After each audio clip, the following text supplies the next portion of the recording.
Chapter 54. The Stanford Prison Experiment, Part 4. A faint green spark moved forward to set the pace, and behind it followed a brilliant silver figure, all other entities invisible. They had traversed 5 legs of corridor, turned right 5 times, and gone up 5 flights of stairs, and when Bellatrix had finished her second bottle of chocolate milk, she had been given solid bars of chocolate to eat. It was after her third bar of chocolate that strange noises began to come from Bellatrix's throat.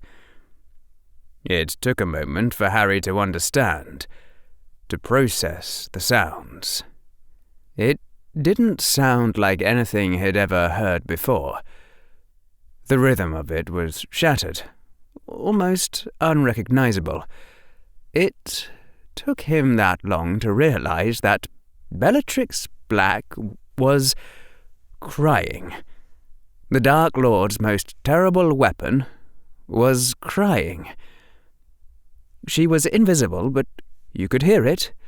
Tiny, pathetic sounds she was trying to suppress, even now. "It's real?" said Bellatrix. Tonality had returned into her voice, no longer a dead mutter. It rose up at the end to form the question. "It's real?" "Yes," thought the part of Harry simulating the Dark Lord. "Now be silent." He couldn't make those words pass his lips. He just couldn't. "I knew you would come to me someday." Bellatrix's voice quavered and fractured as she drew breath for quiet sobs.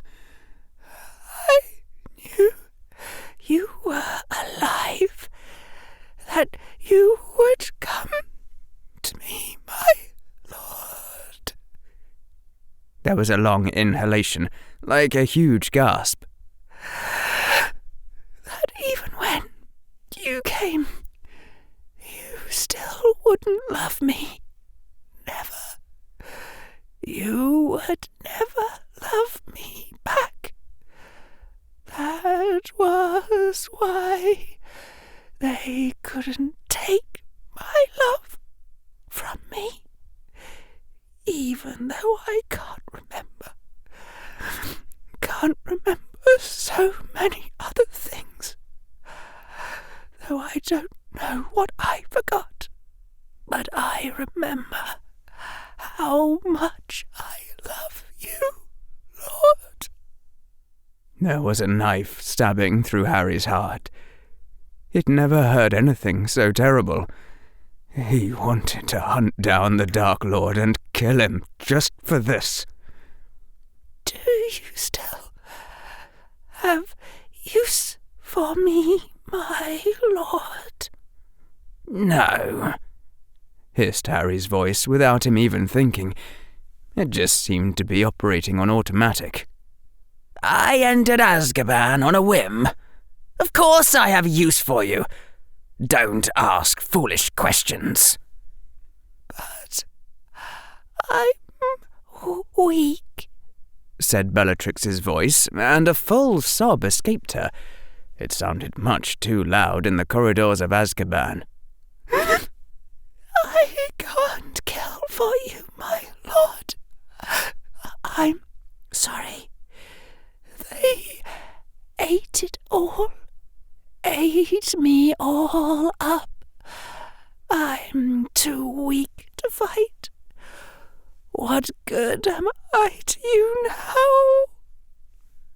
Harry's brain cast about desperately for some way to reassure her, from the lips of a Dark Lord who would never speak a single word of caring. "Ugly," said Bellatrix. Her voice said that word like it was the final nail in her coffin, the last despair. "I'm ugly. They ate that too. I'm I'm not pretty anymore. You won't even be able to use me as a reward for your servants. Even the Lestranges won't want to hurt me anymore. The brilliant silver figure stopped walking, because Harry had stopped walking. The Dark Lord. He... The part of Harry's self that was soft and vulnerable was screaming in disbelieving horror, trying to reject reality, refuse the understanding, even as a colder and harder part completed the pattern. She obeyed him in that, as she obeyed him in all things. The green spark bobbed urgently, darted forward. The silver humanoid stayed in place. Bellatrix was sobbing harder. I'm not. I can't be useful anymore. Giant hands were squeezing Harry's chest, wringing him like a washcloth, trying to crush his heart. Please, whispered Bellatrix. Just kill me. Her voice seemed to calm when she said that. Please, Lord, kill me. I've no reason to live if I'm no use to you. I only wanted to stop. Please, hurt me one last time, my Lord. Hurt me until I stop. I love you. It was the saddest thing Harry had ever heard. The bright silver shape of Harry's Patronus flickered, wavered, brightened. The fury that was rising in Harry, his rage against the Dark Lord who had done this, the rage against the Dementors, against Azkaban, against the world that allowed such horror. It all seemed to be pouring straight through his arm and into his wand without there being any way of blocking it. He tried willing it to stop, and nothing happened. "My lord," whispered the disguised voice of Professor Quirrell. "My spell is going out of control. Help me, my lord." Brighter the Patronus, brighter and brighter. It was waxing faster than on the day that Harry had destroyed a Dementor. "My lord," the silhouette said in a terrified whisper. "Help me! Everyone will feel it, my lord." "Everyone will feel it," thought Harry. His imagination could picture it clearly. The prisoners in their cells, stirring as the cold and darkness fell away, replaced by healing light. Every exposed surface now burned like a white sun in the reflections, the silhouette of Bellatrix's skeleton and the sallow man now clearly visible in the blaze, the disillusionment spells unable to keep pace with the unearthly brilliance. Only the cloak of invisibility out of the deathly hallows withstood it. "My lord, you must stop it!" But Harry could no longer will it to stop. He no longer wanted it to stop. He could sense it. More and more of the sparks of life in Azkaban being sheltered by his Patronus. As it unfolded like spreading wings of sunlight, the air turned to absolute silver as he thought it. Harry knew what he had to do.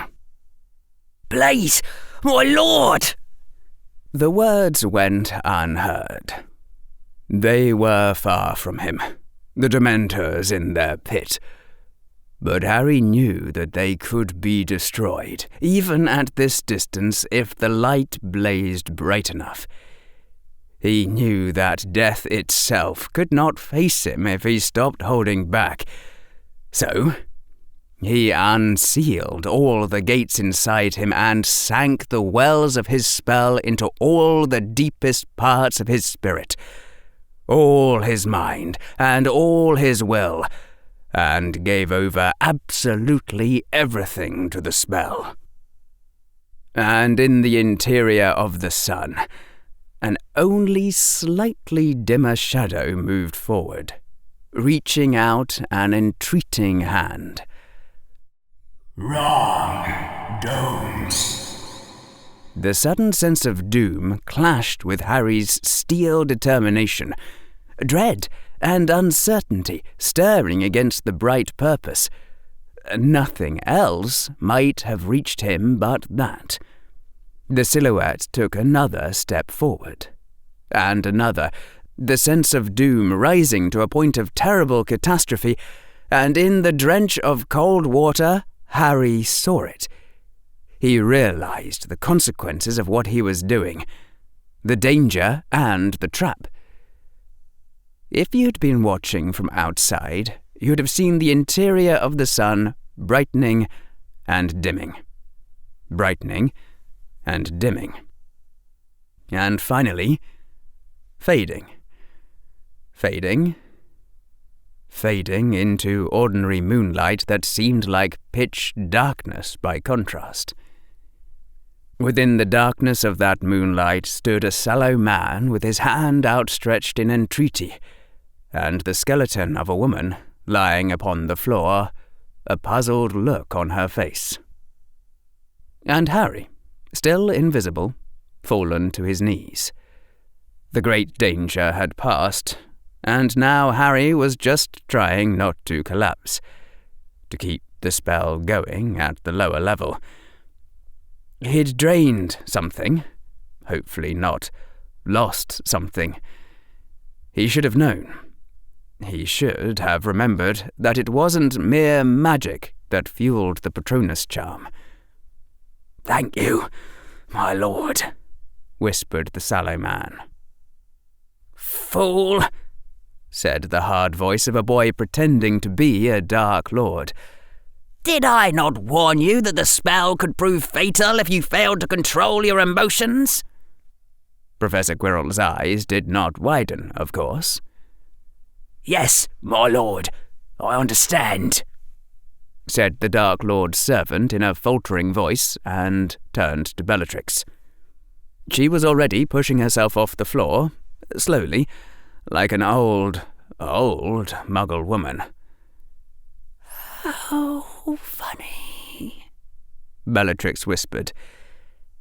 "You were almost killed by a Patronus charm." A giggle that sounded like it was blowing dust out of her giggle pipes. "I could punish you, maybe, if my lord froze you in place and I had knives. Maybe I can be useful after all. Oh, I feel a little better now. How strange." "Be silent, dear Bella," Harry said in a chill voice, "until I give you leave to speak." There was no reply, which was obedience. The servant levitated the human skeleton and made her invisible once more, followed shortly by his own disappearance with the sound of another cracking egg. They passed on through the corridors of Azkaban, and Harry knew that as they passed, the prisoners were stirring in their cells as the fear lifted for one precious moment, maybe even feeling a small touch of healing as his light passed them by, and then collapsing down again as the cold and darkness pressed back in. Harry was trying very hard not to think about it. Otherwise, his Patronus would wax until it burned away every Dementor in Azkaban, blazing bright enough to destroy them, even at this distance. Otherwise, his Patronus would wax until it burned away every Dementor in Azkaban, taking all of Harry's life as fuel. In the Aura's quarters, at the top of Azkaban, one Aura trio was snoring in the barracks. One Aura trio was resting in the break room, and one Aura trio was on duty in the command room, keeping their watch. The command room was simple but large, with 3 chairs at the back where the Auras sat, their wands always in hand to sustain their 3 Patronuses, as the bright white forms paced in front of the open window, sheltering them all from the Dementor's fear. The 3 of them usually stuck to the back and played poker, and didn't look out the window. You could have seen some sky there, sure, and there was even an hour or 2 every day where you could have seen some sun. But that window also looked down on the central pit of hell. Just in case a Dementor wanted to float up and talk to you. There was no way that Aura Lee would have agreed to serve duty here, triple pay or no triple pay, if he hadn't had a family to support. His real name was Xiao Guang, and everyone called him Mike instead. He'd named his children Su and Cao, which hopefully would serve them better. His only consolation, besides the money, was that at least his mates played an excellent game of dragon poker, though it would be hard not to at this point. It was their 5,366th game, and Lee had what would probably be his best hand of the 5,300ths. It was a Saturday in February, and there were 3 players, which let him shift the suit of any one whole card except a 2, 3, or 7, and that was enough to let him build a corpse with unicorns, dragons, and 7s. Across the table from him, Gerard McCuster looked up from the table cards toward the direction of the window, staring. The sinking feeling came over Lee's stomach with surprising speed. If his 7 of hearts got hit by a Dementor modifier and turned into a 6, he was going straight down to 2 pair, and McCuster might beat that. "Mike," said McCuster, "what's with your Patronus?" Lee turned his head and looked. His soft silver badger had turned away from its watch over the pit and was staring downward at something only it could see.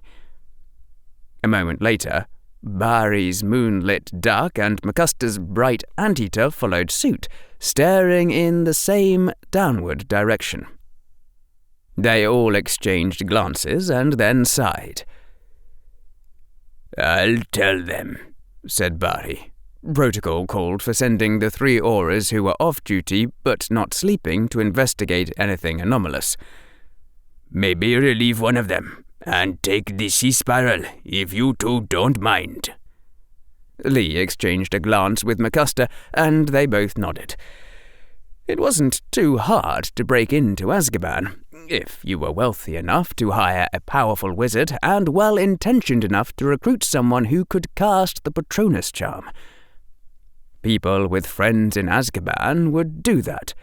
Break in, just to give someone a half-day's worth of Patronus time. A chance at some real dreams instead of nightmares. Leave them a supply of chocolate to conceal in their cell, to increase the chance they lived through their sentence. And the Auras on guard? Well, even if you got caught, you could probably convince the Auras to overlook it, in exchange for the right bribe.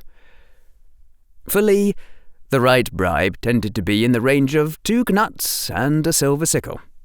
He hated this place. But Barry One Hand had a wife, and the wife had healer's bills, and if you could afford to hire someone who could break into Azkaban, then you could afford to grease Barry's remaining palm pretty hard if he was the one who caught you. By unspoken agreement, none of them giving anything away by being the first to propose it, the three of them finished out their poker hand first. Lee won, since no Dementors had actually shown up, and by then the Patronuses had stopped staring and gone back to their normal patrol, so it was probably nothing. But procedure was procedure.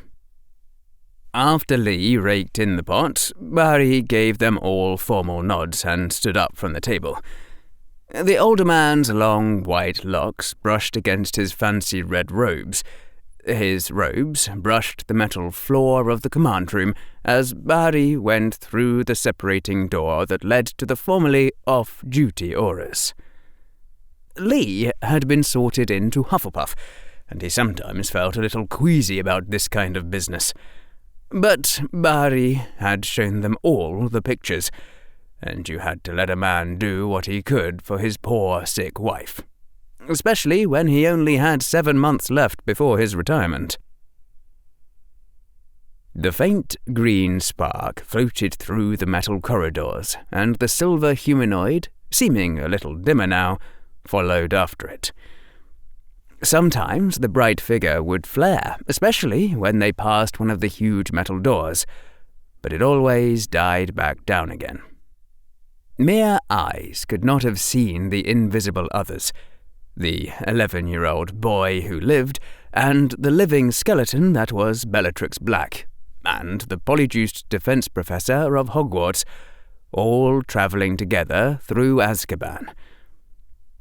If that was the beginning of a joke, Harry didn't know the punchline. They'd gone up another 4 flights of stairs before the rough voice of the defense professor said simply, and without emphasis, "Aura coming." It took too long, a whole second maybe, for Harry to understand, for the jolt of adrenaline to pump into his blood, and for him to remember what Professor Quirrell had already discussed with him and told him to do in this case. And then Harry spun on his heel and flew back the way they'd come. Harry reached the flight of stairs and frantically laid himself down on the 3rd step from the top, the cold metal feeling hard even through his cloak and robes.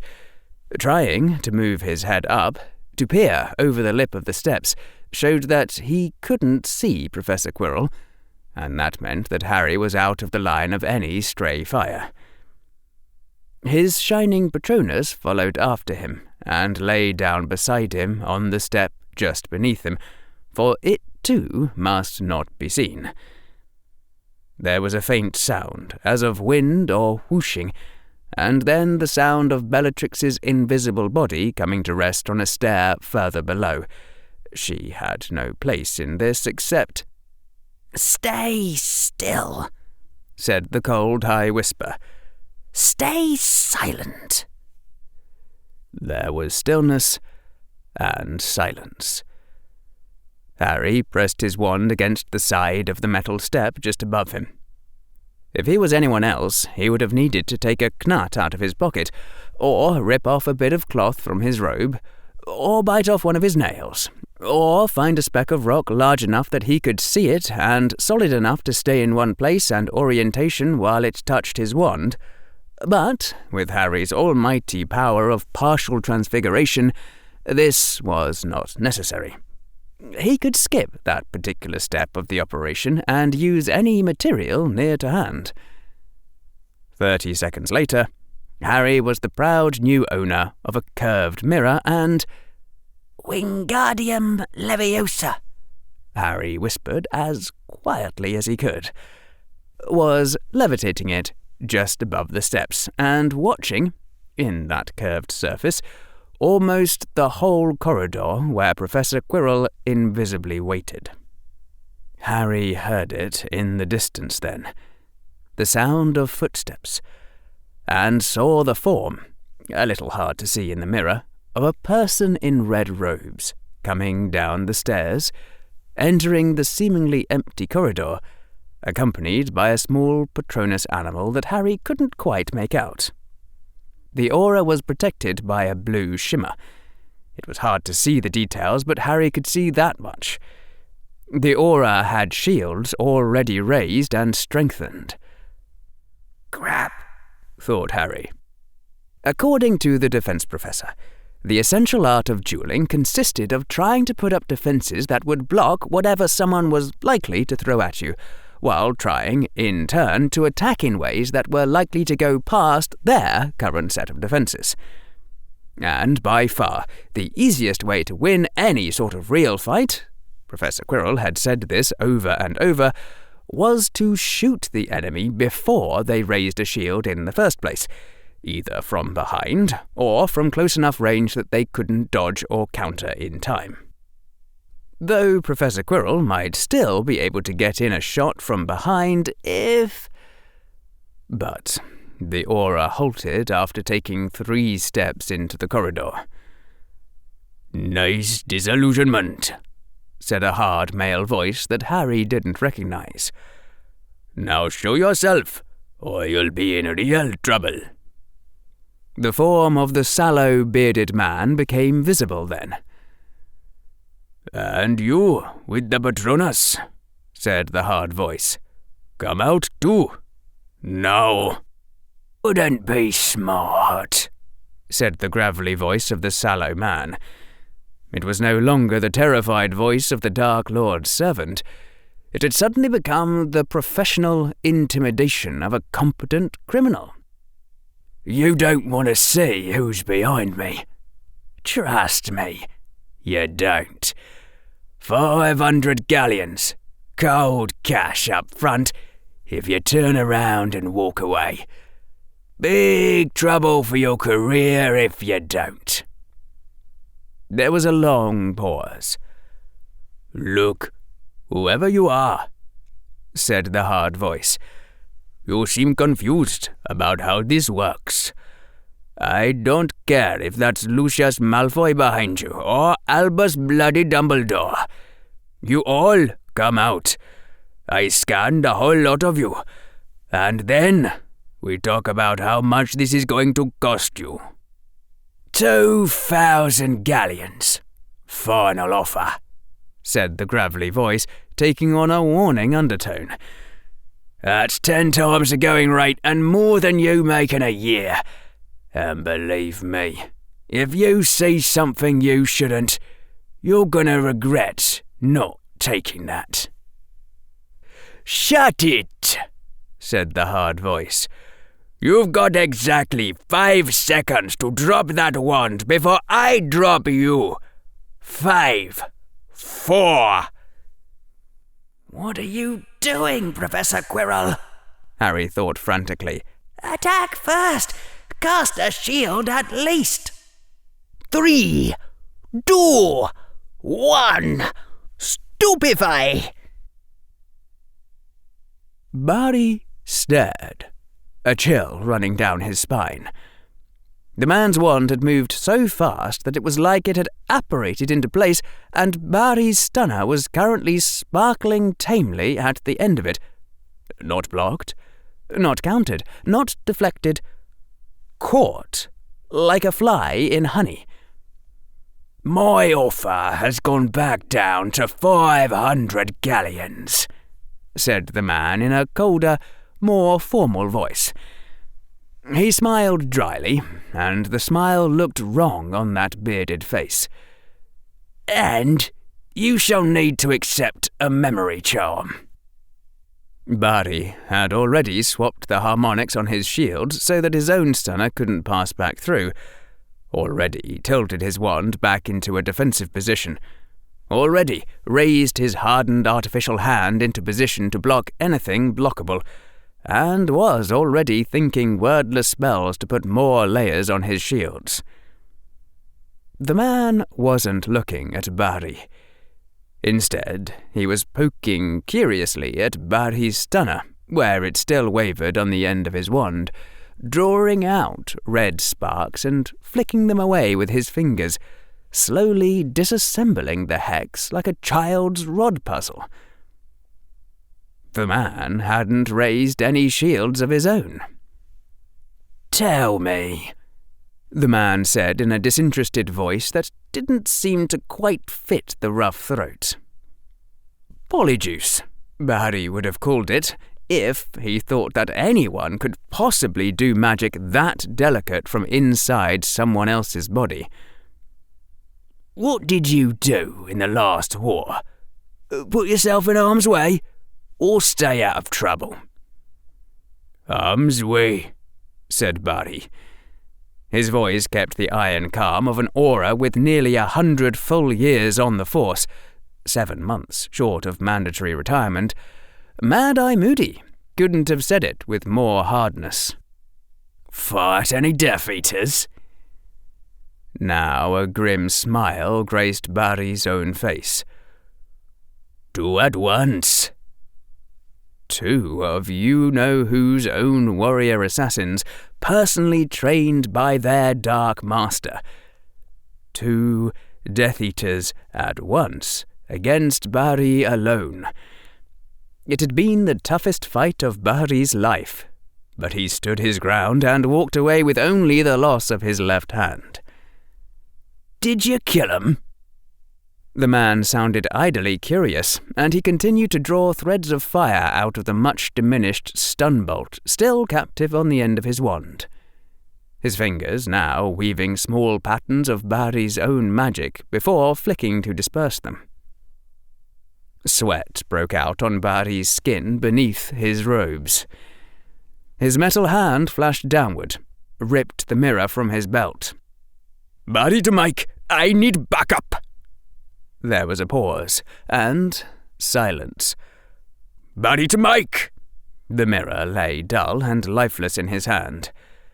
Slowly, Barry put it back on his belt.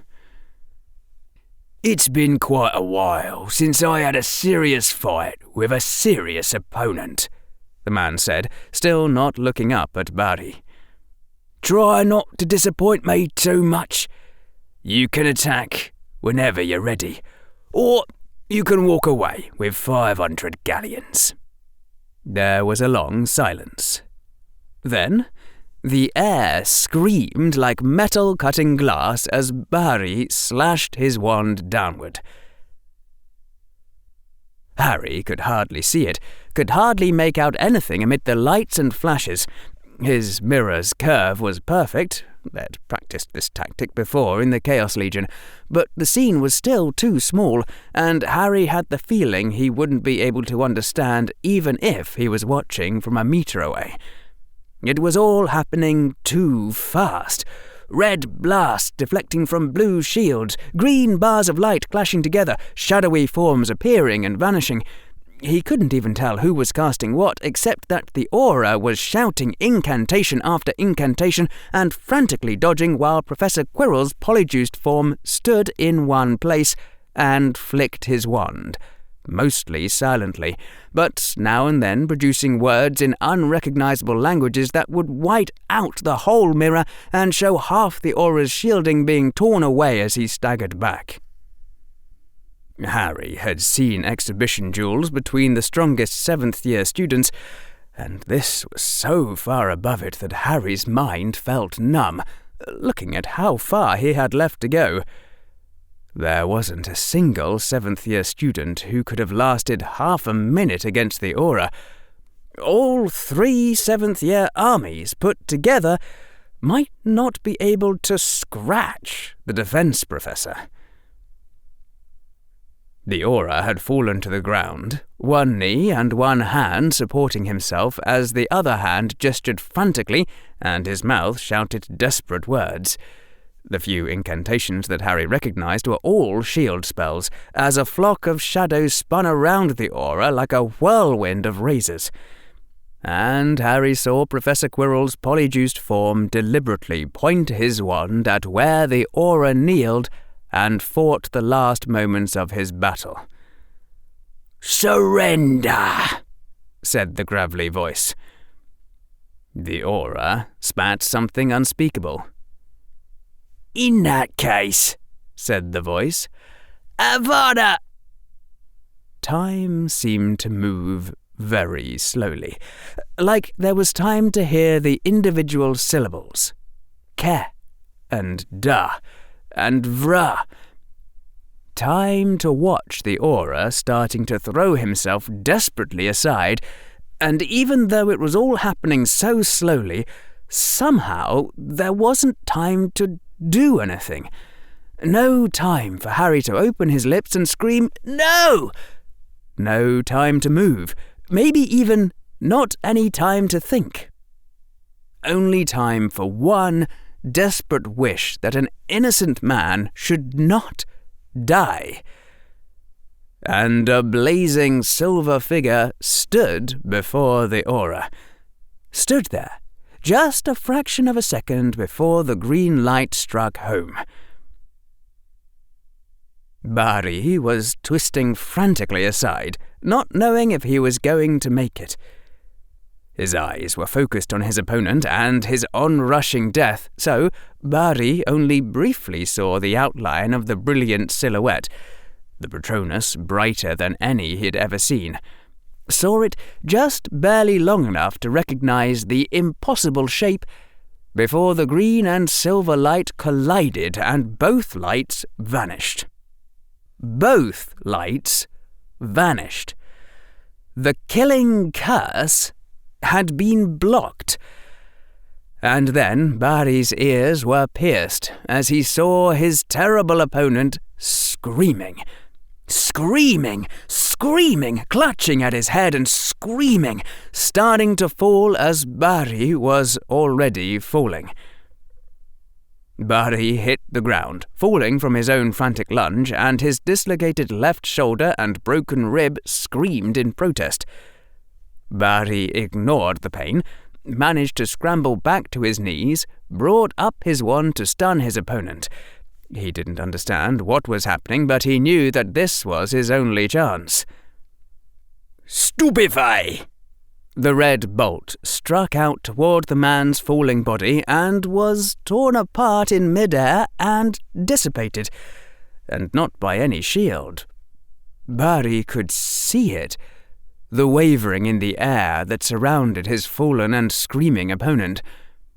Barry could feel it like a deadly pressure on his skin, the flux of magic building and building and building toward some terrible breaking point. His instincts screamed at him to run before the explosion came. This was no charm, no curse. This was wizardry, run wild. But before Barry could even finish getting to his feet, the man threw his wand away from himself. He threw away his wand, and a second later his form blurred and vanished entirely. A green snake lay motionless on the ground, unmoving, even before Barry's next stunner spell fired in sheer reflex, hitting it without resistance. As the dreadful flux and pressure began to dissipate, as the wild wizardry died back down, Barry's dazed mind noticed that the scream was continuing, only it sounded different, like the scream of a young boy, coming from the stairs leading down to the next lower level. That scream choked off too, and then there was silence, except for Barry's frantic panting. His thoughts were slow, confused, disarrayed. His opponent had been insanely powerful. That hadn't been a duel. It had been like his first year as a trainee aura trying to fight Madame Tamara. The Death Eaters hadn't been a tenth that good. Mad-Eye Moody wasn't that good. And who? What? How in the name of Merlin's balls had anyone blocked a killing curse? Barry managed to summon the energy to press his wand against his rib, muttering the healing spell, and then press it again to his shoulder. It took more out of him than it should have. Took far too much out of him. His magic was within a bare breath of its utter exhaustion. He didn't have anything left for his minor cuts and bruises, or even to reinforce the scraps left of his shielding. It was all he could do not to let his Patronus go out. Barty breathed deeply, heavily, steadied his breath as much as he could before he spoke. "You," Barty said, "whoever you are, come out." There was silence, and it occurred to Barty that whoever it was might be unconscious. He didn't understand what had just happened, but he had heard the scream. Well, there was one way to test that. "Come out," said Barty, making his voice harder, "or I start using area effect gases." He probably couldn't have managed one if he'd tried. "Wait," said a boy's voice, a young boy's voice, high and thin and wavering, like someone was holding back exhaustion or tears. The voice now seemed to be coming from closer to hand. "Please wait. I'm coming out." "Drop the invisibility," growled Barty. He was too tired to bother with anti-disillusionment charms. A moment later, a young boy's face emerged from within an unfolding invisibility cloak, and Barty saw the black hair, the green eyes, the glasses, and the angry red lightning bolt scar. If he had 20 fewer years of experience under his belt, he might have blinked. Instead, he just spat something that he probably shouldn't ought to say in front of the boy who lived. He, the boy's wavering voice said, his young face looking frightened and exhausted, and tears were still trickling down his cheeks. He kidnapped me to make me cast my Patronus. He said he'd kill me if I didn't. Only I couldn't let him just kill you. Barry's mind was still dazed, but things were slowly starting to click into place. Harry Potter, the only wizard ever to survive a killing curse. Barry might have been able to dodge the Green Death, he'd certainly been trying, but if the matter came up before the Wizengamot, they'd rule it was a life debt to a noble house. "I see," Barry said in a much gentler growl. He started to walk toward the boy. "Son, I'm sorry for what you've been through, but I need you to drop the cloak and drop your wand." The rest of Harry Potter emerged from invisibility, showing the sweat-soaked, blue-trimmed Hogwarts robes, and his right hand clutching an 11-inch holly wand so hard his knuckles were white. "Your wand?" Barty repeated. "Sorry," whispered the 11-year-old boy. "Here." And he held out the wand to Barty. Barty barely stopped himself from snarling at the traumatized boy who'd just saved his life. Instead, he overrode the impulse with a sigh and just stretched out a hand to take the wand. "Look, son, you're really not supposed to point a wand at—" The wand's end twisted lightly beneath Barty's hand just as the boy whispered, "Somnium." Harry stared at the aura's crumpled body. There was no sense of triumph, just a crushing sense of despair. Even then, it might not have been too late. Harry turned to look at where the green snake lay motionless. "Teacher," hissed Harry. "Friend, please, are you alive?" An awful fear was taking hold in Harry's heart. In that moment, he had entirely forgotten that he had just seen the defense professor try to kill a police officer. Harry pointed his wand at the snake, and his lips even began to shape the words, innovate, before his brain caught up with him and screamed at him. He didn't dare use magic on Professor Quirrell. Harry had felt it. The burning, tearing pain in his head, like his brain was about to split in half. He'd felt it. His magic and Professor Quirrell's magic matched and anti-harmonized in a fulfillment of doom. That was the mysterious, terrible thing that would happen if Harry and Professor Quirrell ever got too close to each other, or if they ever cast magic on each other, or if their spells ever touched.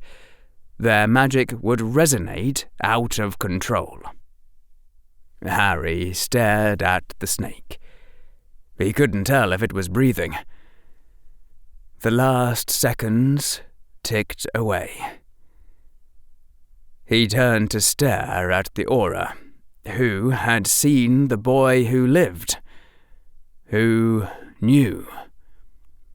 The full magnitude of the disaster crushed in on Harry like 1,000 100-ton weights. He had managed to stun the aura, but now there was nothing left to do. No way to recover. The mission had failed. Everything had failed. He had failed. Shocked, dismayed, despairing, he didn't think of it, didn't see the obvious, didn't remember where the hopeless feelings were coming from, didn't realize that he still needed to recast the true Patronus charm. And then it was already too late. Aura Lee and Aura McCuster had rearranged their chairs around the table, and so they both saw it at the same time. The naked, skeletally thin horror rising up to hover outside the window, the headache already hitting them from seeing it. They both heard the voice. Like a long dead corpse had spoken words, and those words themselves had aged and died. The Dementor's speech hurt their ears as it said, "Bellatrix Black is out of her cell." There was a split second of horrified silence, and then Lee tore out of his chair, heading for the communicator to call in reinforcements from the Ministry, even as McCuster grabbed his mirror and started frantically trying to raise the 3 auras who'd gone on patrol.